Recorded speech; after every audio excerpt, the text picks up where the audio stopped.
You're recording it? Oh, yeah. Sorry, didn't let you know ahead of time. Dude, didn't agree to this at all.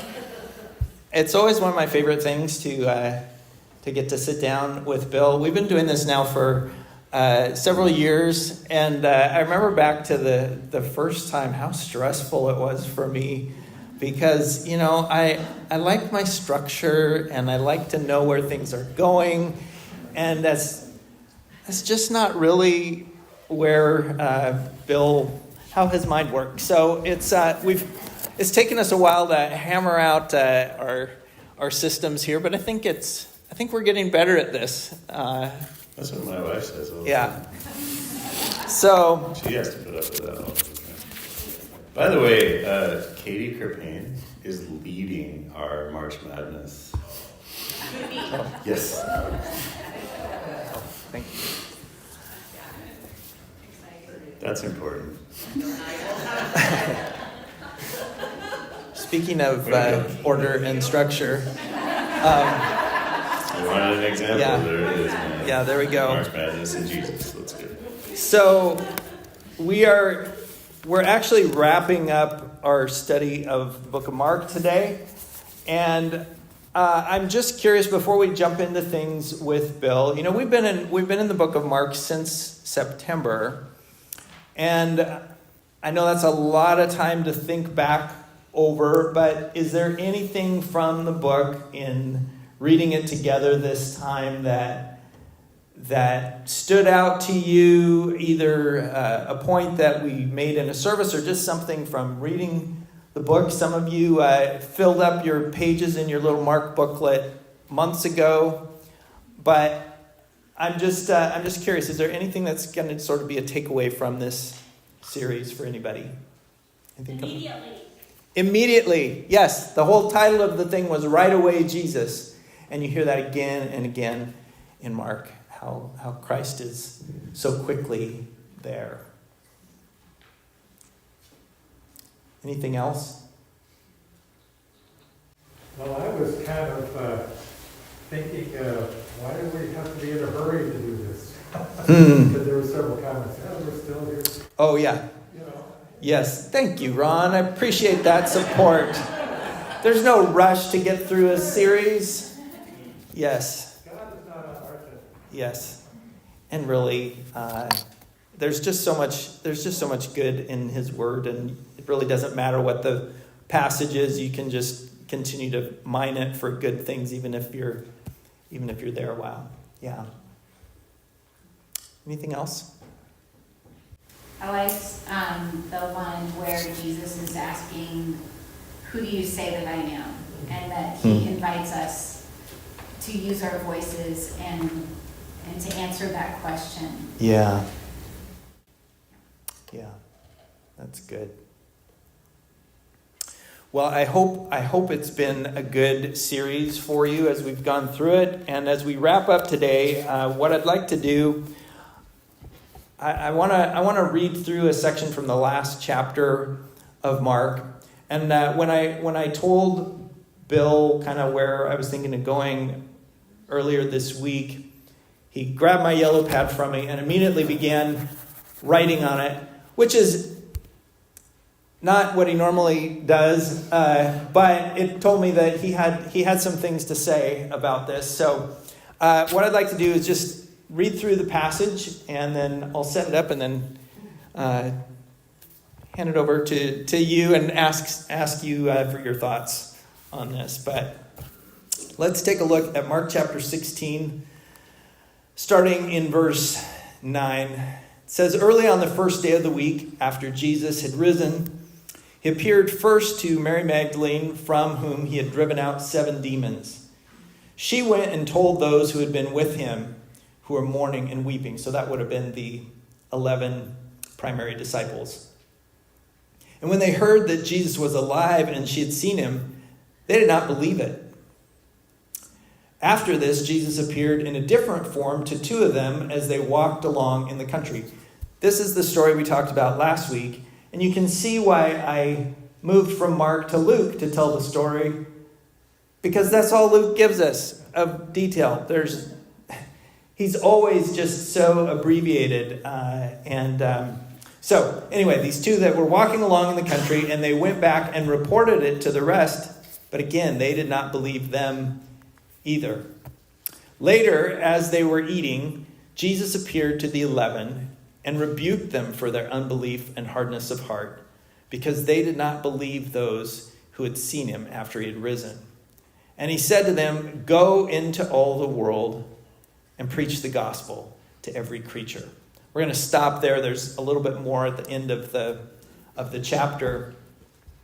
But I was thinking about this little section, and there's a little bit of a pattern that we see here that I hadn't noticed before, which, if you start with Mary Magdalene being the first person, she is experiencing this sadness and this sorrow at the loss of Christ. And it's not just sorrow, it's also trauma, because we're told that Jesus had cast 7 demons out of her. And you go, anybody who has been through that kind of experience, there's a lot of darkness that they've been dealing with. And so she's feeling all this, and she has this encounter with Christ. And in that encounter then, from that, Jesus sends her back to the 11 disciples to tell them that he's alive. And of course, they don't believe her. But then after that, next incident we see in this chapter is with the 2 people on the road to Emmaus. And again, we were told in Luke that they were there was sadness on their faces. They were really sorrowful. And it wasn't just that they were sad, they were also in despair, because everything they had hoped Jesus would be wasn't coming true. Their expectations had just been decimated. And again, they have this encounter with Christ. And it's out of that encounter, then the first thing they do is they turn around and they get up and go back to Jerusalem. They go on this mission to tell other people that Jesus is alive. And again, the 11 don't believe them. And so then finally you have the 11 disciples. And so they were told here by Mark that they were mourning and weeping. They're in sorrow, but it's not just sorrow. It's also sin and doubt, because Jesus said their hearts were hardened and they were full of this disbelief. But they have this encounter with Christ. And again, where does it end? Is as soon as they encounter him, he sends them out on this mission. And so I was thinking about these sort of 2 directions that we've got going on of the gospel, and how this is also true for us as well, where Jesus meets us in our sadness, and all we've got all those things going on, right? That they were dealing with, and Christ meets us in that, but he doesn't just leave us there. He also has us looking outward and not just inward. And this is where I want to get Bill's input on, because it's really hard to do both directions at the same time. And do you want to jump to that passage? Yeah. All right. So this is where he went. Well, okay. This is out of sequence for me, but I did. I know this is what we struggle with. Yes. So, all right. Let's hold on this for just a minute. We will come to this. It's like Braveheart. Because I've got a few more slides in between, and everybody would have to close their eyes till we skip ahead. You don't want to review. Right. Well, I mean, we can, but No, but I wanna just get your thoughts here first before we jump to this passage. Quit bouncing around. Okay. So, this whole idea of Jesus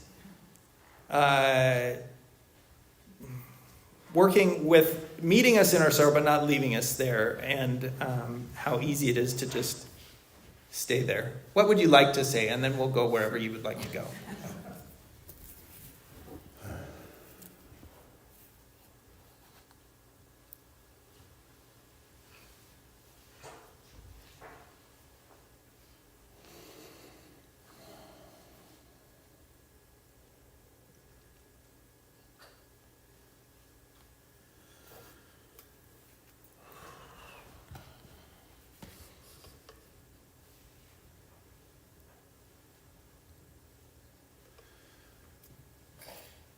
I think this morning was a little different for me around sorrow.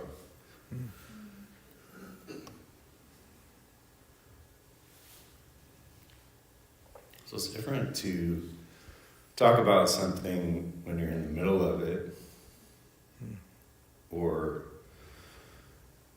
to talk about something more intellectual, or hey, I just want to offer up this thought. In the midst of sorrow, I was fishing yesterday for, this weekend I think I did 24 hours of fishing in 48 hours.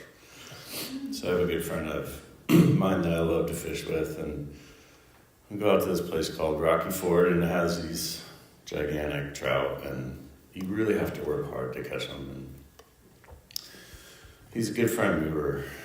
This is not just a fishing story, by the way, but every once in a while he'd be like, whoa, it kind of freaked me out. And what's going on? And he's like, look at the sun. Look at the way that it's hitting the hill. Look at the pelican. Thank you for your friendship. Like, he's just exuding with joy. And he's fishing, but he's also receiving at the same time, which is one of the reasons I love to fish. It's just, you're taking this stuff in as you're doing something. And it just occurred to me how much tragedy and sorrow he was experiencing at the time. My family and I are going through hard things. I've grown up going through hard things. So one of the things I think about this is sorrow isn't instantly relieved sometimes. And it just kind of hangs out. And I go through all the human experiences just like everybody else, which is to hate it, to get mad at it, to say things I can't say here, to struggle deeply, to be in pain, to be confused, to be in despair, experiencing the trauma, the sin, the doubt. And I think there's this invitation that I've seen more and more as I've gotten older, the deeper my sorrow is because of my understanding of things and experiencing things and getting older and all that, the deeper that he wants to meet me right there. And I think that that's just continually surprising to me. And very painful to take in, but also comforting at the same time. So when we're talking about sorrow and mission, I think when I first came to Christ, I was really on mission. I just wanted to be something for Christ. And that has been stripped away over the years. But I think it's why a lot of times when we encounter Christians, and I was one of them at some point, we're just really wanted to share the good news, wanted to make sure everybody knew the gospel, which is super important. But I lacked the encounter. And so it was really tinny. It didn't get to the depth of what Christ was actually offering. So I didn't embody what it is that people are needing at that point. And Jesus is humble enough to show up in that every day. But I think without that encounter, I don't know how transformation happens. So I think it was necessary as I think about all the disciples. Everybody had their idea in mind about how it was going to look. And Yeah. Thank you for going there. I think, I think that is really, that's really true. Without that encounter with Christ in that place, that depth of sorrow, then the mission becomes all these other things. It's just about checking a box or feeling good about what you're accomplishing. I think it just becomes about doing rather than being. Yeah. And that's what makes me sad sometimes about church structures or any structure that requires that you perform. Right. Because it really cuts off with receiving. And in a season where things aren't turning out the way I want them to turn out, I found a depth in that. A release from having to work so hard, an acceptance of the pain and sorrow that's around, a deeper appreciation for the people who are around me and that love me, and an acceptance of what I can and cannot change. When I was out in the hallway, the sun was beating down, and I'm looking at a maple tree, and the sun's hitting me, and it seems like a nerdy thing, right? Like you're just sitting there and looking at a tree. But the reality is, it's like the simple things that God is offering us every moment are available. I'm not always available. And I feel like I'm trying to protect myself from hurting further, and the more I do that, the less I can see him when I do that. But I think he's kind enough to be like, of course you're doing that. Yeah. And I'm just going to shine through that. I'm going to keep showing up for you until you're ready. Yeah. So. Yeah, well that's kind of back to the two people on the road last week who, were so deep in sorrow, and they couldn't see him. They couldn't see him there in it, and he was still there and showing up in the middle of it. I was asking God what I should share today, because I really didn't have any idea, plus I was tired from fishing.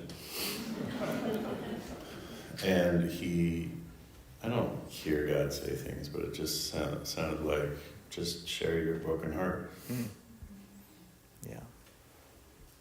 Yeah. Which is, I think, what really connects these two things is your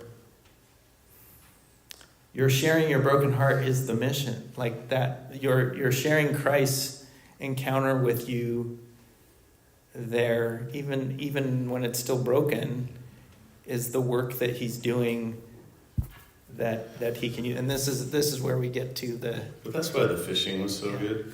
Yeah. I was fishing with somebody who is experiencing something similar and just has a broken heart. Yeah.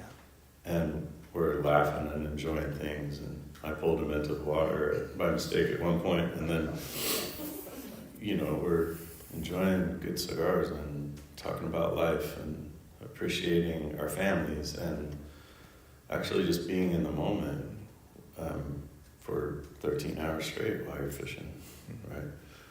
And it was beautiful.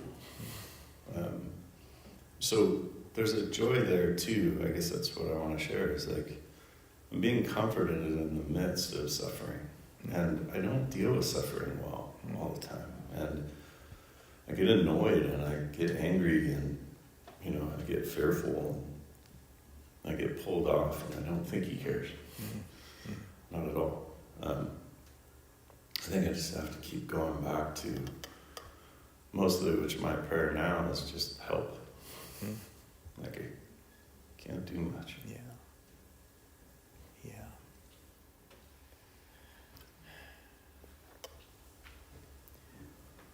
I think there's the reality of that sorrow not going anywhere, not changing, and yet there's also, you say you can't do much, but there are many people in this room who could testify that you continue to do so much and have, it feels like Christ doesn't wait for that sorrow to get healed up completely or removed from the picture. Even for these disciples where he just has rebuked them for where they're at. That's not a real motivational speech to get out and go tell people, about that you believe in me, you know, and yet, while they're still raw and in that place, he's also inviting them into this outward motion thing, because it feels like we can naturally go the other way, where, you know, we turn so inward when we're in this sorrow that it's just about isolation and you know, pulling us deeply inward. And so just that juxtaposition of the two things, it's still somehow there's this invitation outward in the midst of that. That's really good. I mean, if I'm good at anything, it's because I've been wounded deeply, and God's chosen to use that. I think it's at the point of sorrow where most people come in, even if they don't know that they're full of grief and sorrow. Most people come in because they feel worthless or bad or can't figure out or feel lost or don't know how to get out of what they're doing, or something's failing around them. And I think that pain that we all experience, we're supposed to have a community around us or people that can hold that grief while we heal. The other part of it is that it's supposed to lead us to a bigger pain. That pain isn't the only thing. It's supposed to lead us to a deeper pain, the pain that Christ went through, and the sacrifice and the resurrection. I think too often our pain becomes myopic and it becomes too small, because what we want to do is get smaller, and we want to bunker in, which makes sense in grief, and sometimes we need to do that for a time.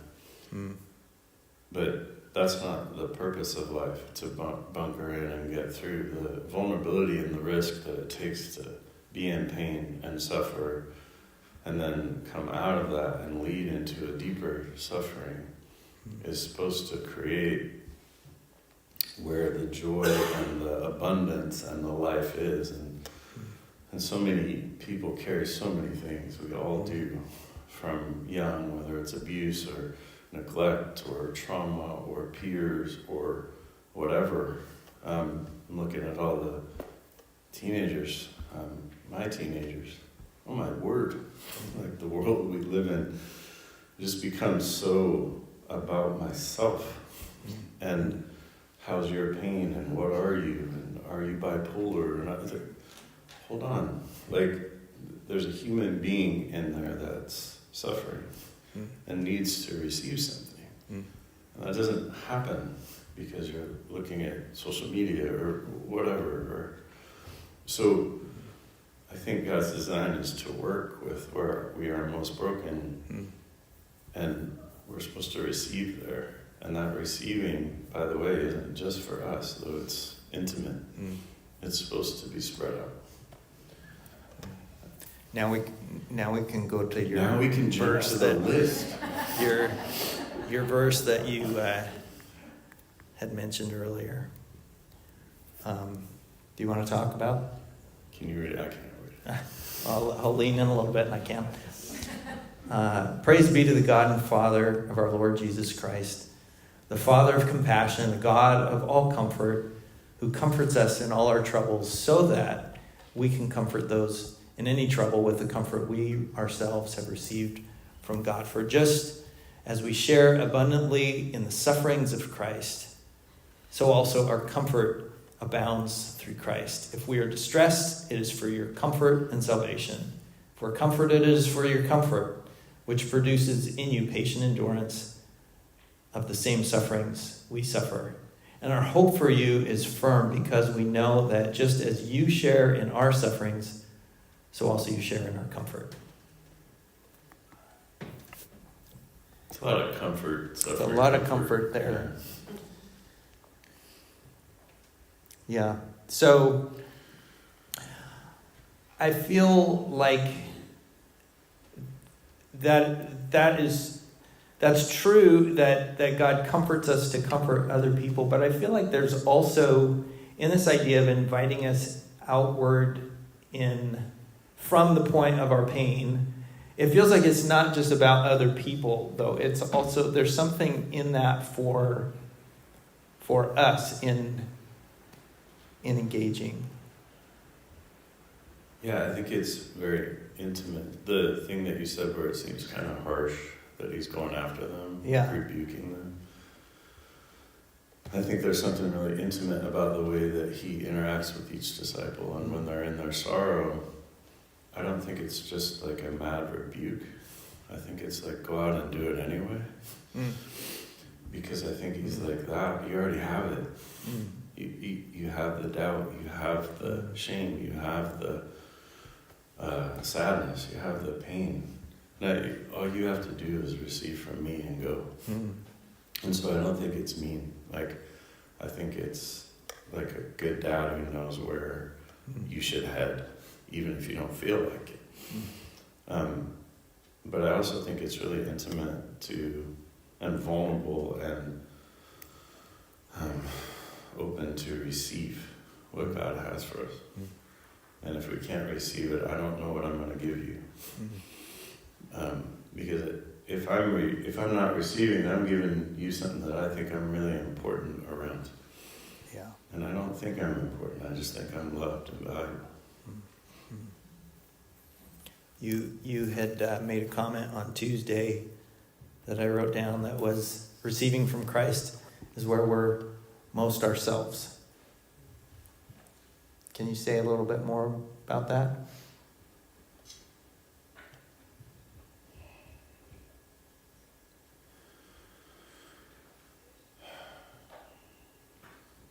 Yes.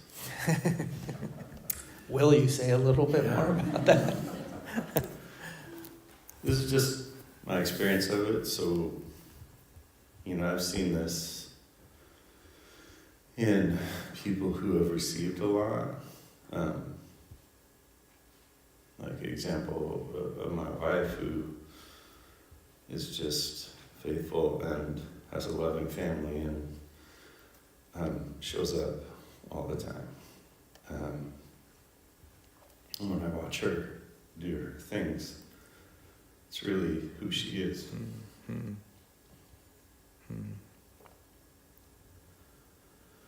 I did not grow up with that. So when I heard that Christ was redeeming me and wanted to offer me something, that blew my mind. So I didn't know who I was. I didn't have that connection to myself. And so I found in Christ myself. Right? But that didn't come right away. That came over periods of time where Christ was pursuing me and parts of me from very young to up to today, like redeeming and holding and taking care of parts of me that I couldn't even recall or didn't want to see or were ashamed of or whatever. And so that is a process that happens over time. Ron stopped me today and was sharing something that he got from Lorraine's podcast, and we were just talking about how hard it is to receive. But if we can open up that avenue, Christ is the one that gives us the power to even open up that avenue. So it's not about me, being able to do something that's available to everyone. But that's where I feel most connected to who I am, the way I was created, the way I was made in the womb, the way I was designed to be. And that's where then is sorrow the most important thing? Is pain the most important thing? No, I don't think so. Because if I'm being led, if I'm being received, then that pales in comparison to what I'm receiving. And God is going to use all these wounds, all these things, not shame and not for us to protect ourselves from completely. And wherever you are on that journey, I'm not saying that you need to be vulnerable or open, because maybe you're not there yet. That's fine. Christ accepts us all along the way, no matter where we are, which is crazy. Yeah. Yeah. So I don't need to perform. Yeah. I just simply need to be open. And I think that's why he was saying, like, look, I'm the way, the truth, and the life. Like, nothing can separate you from me. You gotta lose your life to gain it. You gotta let me drive. Like, there's all these things where he's just inviting us in over and over to the reality of the fact that he deeply loves us. Yeah. And that just, when you feel that in your chest and in your body, and you know it in your head, like I used to know a lot of these things in my head, I just couldn't feel them in my chest. Yeah. So I knew it was right. But when you actually feel those arms around you, yeah. Do you feel like obviously if that's the most important thing is that receiving, do you have any thoughts around how we cultivate being more open and receiving that more? mostly it sucks. It's like, that's my experience of it. I think grace is very painful. Because it strips me down and shows me that I don't really have much to offer other than my willingness, right? Sometimes it's just beautiful and amazing. So I can be out fishing and receive. I can be in the Philippines and receive if I'm doing missions. I can make toast and be received. I can be mad at someone and receive. I can receive at any spot, really. And I think that picture of Christ walking along on the road to Emmaus is beautiful in the sense of not relieving the tension and the sorrow. Yeah. He's just like, what are you guys talking about?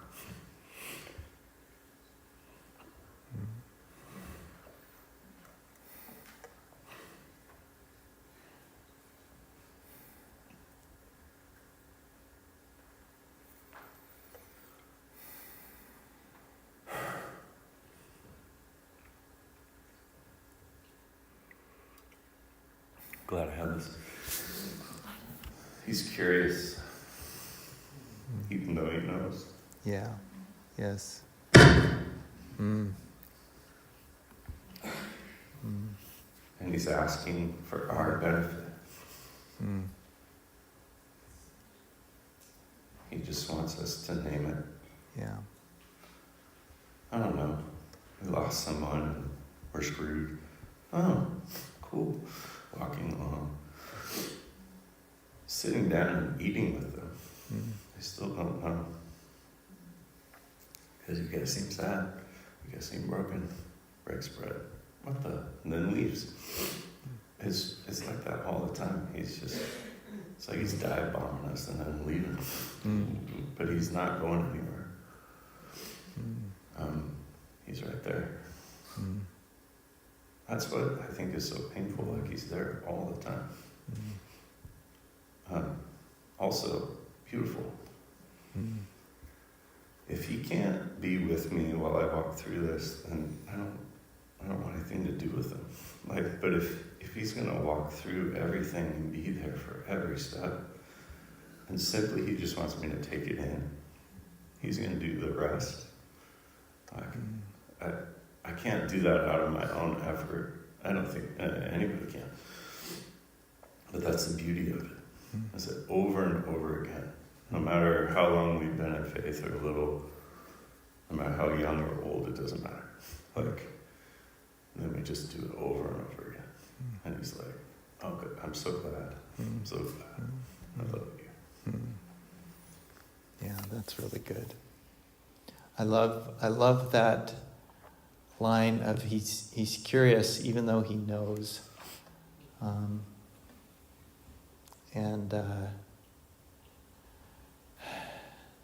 that's good. And that he is there to be received. Sorry, who am I? Oh, yes, Pat.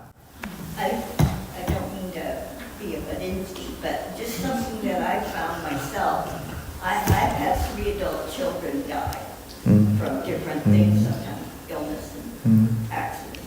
But I found out that we have a false and have been taught a false idea about sorrow and suffering.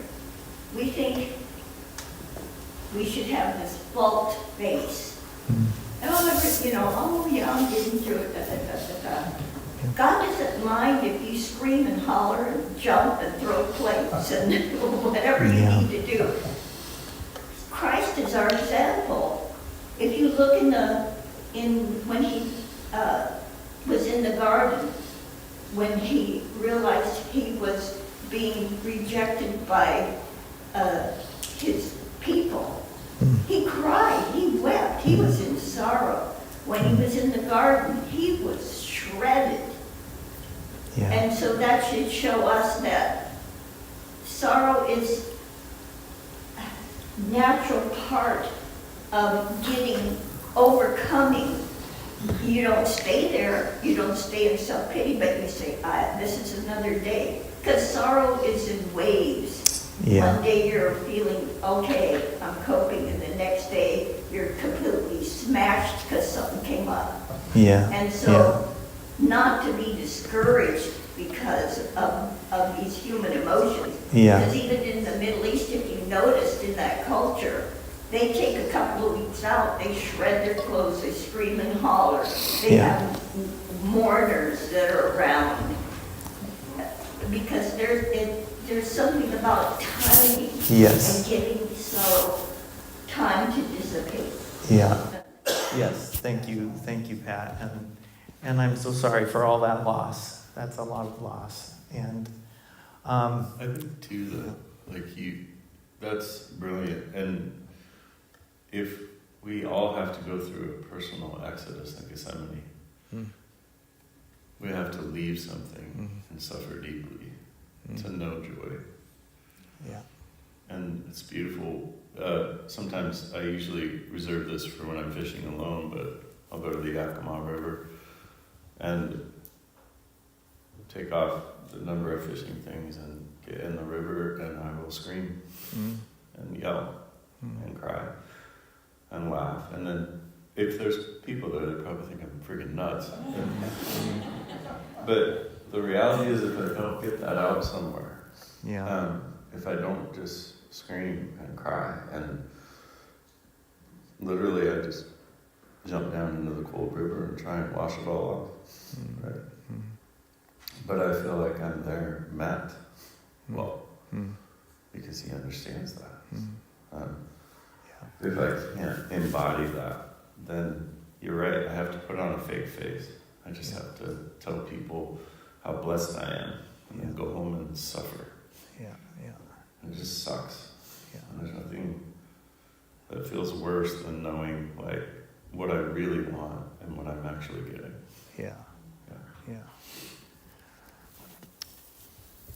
We're gonna share in communion here in just a moment, but I want to close with a quote that I came across from Tennessee Williams a couple weeks ago that feels like kind of speaks to this situation, because he said, "We live in a perpetually burning building, and what we must save from it is love."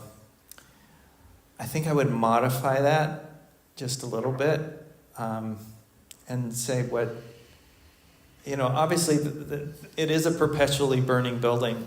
Like, the waves of sorrow are just ongoing, and the despair and the doubt, and it feels like that is just, there is not a time when we are out, that we're clear of all this over here. But what saves us, it's not what we're saving, I think it's what saves us, is that love, that encounter with Christ in the midst of it, and that call out even as he's with us in it.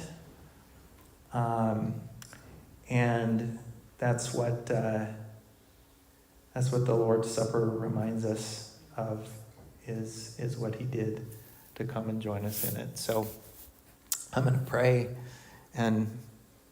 but thank you for being in on this and for just going there this morning. I love you. Love you too. So, Lord Jesus, I thank you for this conversation today, and that you show again and again that even when we don't see you, you're walking that road next to us in the midst of our pain and suffering, and you are curious. You want us to open up and share, and you already do know, and what a comfort that is. And I thank you for the message of the cross that is all about you stepping into our situation to lead us somewhere else. And we thank you for the hope of that sorrow and pain isn't the end, doesn't have the last word. And that someday we're going to share this meal with you. And we look forward to that. It's in your name we pray. Amen.